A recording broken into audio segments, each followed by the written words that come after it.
Bab 2405. Roni tertegun sejenak, lalu tiba-tiba tertawa penuh sukacita. Benar sekali. Saka memiliki hubungan yang sangat dekat dengan tetua Liana. Mana mungkin dia nggak ada cara untuk melindungi dirinya sendiri? Ujarnya. Dia segera menoleh ke arah Regen, menyeringai sinis. Kak Regen, Saka memang punya kemampuan untuk membunuh seorang Master Ilahi tingkat 5. Sekarang, apa lagi yang mau kamu katakan? Regen tampak terpaku, tidak bisa berkata apa-apa. Beberapa saat kemudian, dia tiba-tiba berteriak penuh amarah, itu nggak mungkin. Bahkan jika mereka terkena racun, racun itu nggak mematikan. Masih ada 3 tetua keluarga Romli lainnya di sisi Alex. Bahkan jika mereka diracuni, dengan jumlah mereka yang cukup banyak, mereka tetap bisa bertarung. Bagaimana mungkin mereka semua bisa dikalahkan? Mendengar itu, Saka tersenyum dingin dan berkata, Yang Mulia, aku hanya menunjukkan kepala Alex. Bagaimana kamu bisa tahu bahwa ada 3 tetua lainnya bersamanya? Sambil berbicara, dia merogoh tas penyimpanannya dan mengeluarkan 3 kepala lagi, lalu melemparkannya ke tanah. Tatapannya tajam saat menatap Regen. Coba kamu jelaskan, bagaimana kamu tahu bahwa 3 tetua keluarga Romli ini ada di sisi Alex? Tanyanya lagi. Kalimat itu membuat Regen terdiam. Kerumunan rakyat yang menyaksikan pun terkejut dan bergemuruh, tak percaya dengan apa yang baru saja terjadi. Tiba-tiba, seseorang berseru dengan suara gemetar, jadi benar Yang Mulia yang mengirim mereka untuk membunuh Saka. Kamu membohongi kami. Selama ini yang mempermainkan rakyat adalah kamu. Pahlawan. Ternyata kamu hanya seorang pengecut licik yang memperdaya rakyat. Suara-suara penuh amarah menggema di tengah kerumunan.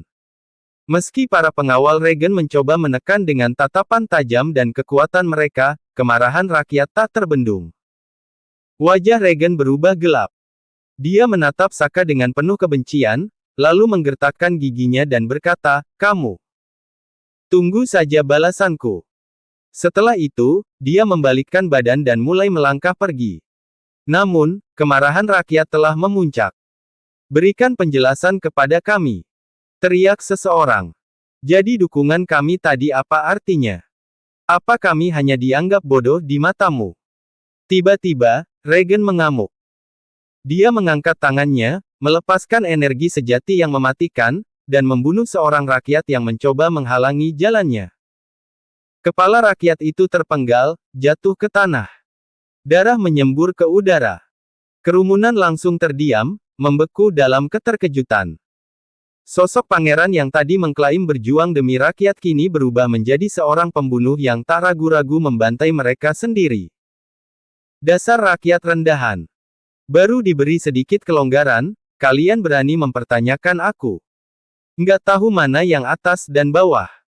Bentak Regen dengan penuh amarah. Dia memandang kerumunan dengan tatapan dingin, lalu berteriak, aku ingin lihat siapa lagi yang berani menghalangi jalanku. Darah terus mengalir di tanah, menciptakan pemandangan yang memilukan. Rakyat yang marah hanya bisa menatap Regen dengan penuh kebencian, tetapi tubuh mereka terasa lemah. Di hadapan kekuasaan yang begitu kuat, mereka tidak punya kekuatan untuk melawan. Aku berani menghalangimu. Tiba-tiba, Saka melangkah maju. Dia menatap Regen dengan dingin dan berkata, hari ini, kalau kamu nggak memberi penjelasan, jangan harap bisa keluar dari sini. Regen memandang Saka dengan wajah yang makin gelap dan bengis. Namun, pada saat itu, suara langkah kaki yang berat tiba-tiba terdengar dari kejauhan. Petugas resmi sedang bertugas. Semua orang, menjauh. Suara tegas itu diikuti dengan kemunculan sekelompok besar orang. Di antara mereka, seorang pria parubaya yang berwajah tenang melangkah maju. Dia menatap kerumunan dengan dingin dan berkata, kabinet telah mendengar tentang kejadian ini. Sekarang, kami akan mengambil alih. Semua orang, mundur. Di bawah wibawa resmi, rakyat yang marah perlahan mulai tenang. Meskipun hati mereka masih dipenuhi kebencian, mereka memilih untuk mundur dengan tenang, percaya bahwa pihak berwenang akan memberikan keadilan. Pria parubaya itu kemudian memandang Regen, yang berdiri dengan wajah tegang.